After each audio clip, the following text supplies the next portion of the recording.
बयनिसिमबो खुलुमबाय लोगोसे नोंथांमोनखौ बयखौबो बरायबाय। बे समाव आङो नोंथांमोननि गेजेराव मोनसे गोदान भिडिअ लानानै फैबावबाय। बे भिडिअनि गेजेरजों आङो नोंथांमोननो माखासे गेदेरथार खौरांफोरखौ होनो लादों। नोंथांमोना भिडिअखौ फारियै जोबजासिम नायलांदो। मैया थांनाय 10 मे अदेबानि रबिबारखालि गुवाहाटीनि कलाक्षेत्रआव डक्टर हिमन्त बिश्व शर्मा बिथाङा आसामनि गिबि मन्त्रि महरै समायखिराखौ लाबाय। बे समायखिरा लानाय हाबाफारियाव गिबि मन्त्रि हिमन्त बिश्व शर्माजों लोगोसे गोदानै फोसावजानाय मन्त्रिफोराबो समायखिराखौ लायो। बे समायखिरा लानाय हाबाफारियाव केबिनेट मन्त्रि महरै बर' रावजोंनो समायखिरा लायो उर्खाव gwरा ब्रह्म बिथाङाबो। रायजो बेंगिरि जगदीश मुखिनि बाहागो लानायाव बे समायखिरा लानाय हाबाफारिया जाफुंलाङो। लोगोसे बिटिआरनि गाहाय खुंगिरि प्रमद बर'आ इउपिपिएल दोलोनिफ्राय उर्खाव gwरा ब्रह्मनो मन्त्रि बिबान होनायनि थाखाय आसामनि गिबि मन्त्रि हिमन्त बिश्व शर्मा बिथांनो साबायखर बावहरदों। गुबुन फारसे मिन्थिनो मोननाय बायदिब्ला बे हाबाफारियाव बिपिएफ दोलोनि आफादगिरि हाग्रामा महिलारीजों लोगोसे रबिराम नार्जारी, शरण बर' आरो दुर्गादास बर' बिथांमोनाबो बाहागो लाफैदों। गुबुन फारसेथिं डक्टर हिमन्त बिश्व शर्माया समायखिरा लानाय सानखालिनो शिबसागराव मोनथाम हारिनि गौथुमफोरा खानि हेंथायै सोमावसारनायखौ नुनो मोन्दों।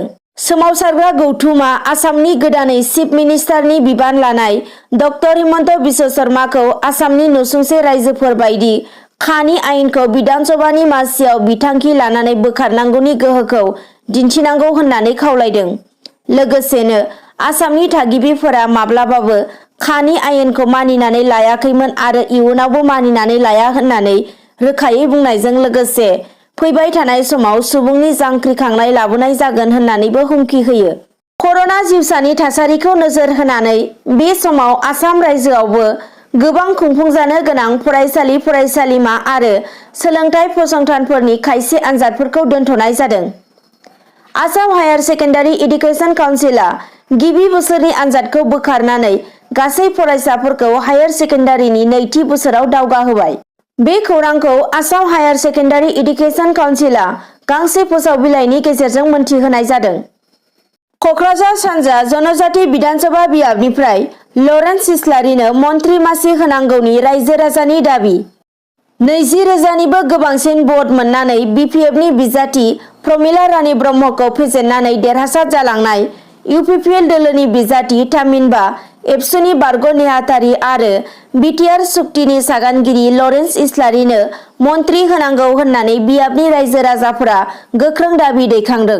मख'नो गोनांदि 30 नं क'क्राझार सानजा जनजाति बिधानसभा बियाबनि रायजो राजाफोरा बिटिआरनि गाहाय मावफुं सोद्रोमा प्रमद बर' आरो आसामनि गिबि मन्त्रि डक्टर हिमन्त बिश्व शर्माखौ लरेन्स इस्लारिनो मन्त्रि होनांगौ होननानै गोख्रों दाबि दैखांदों।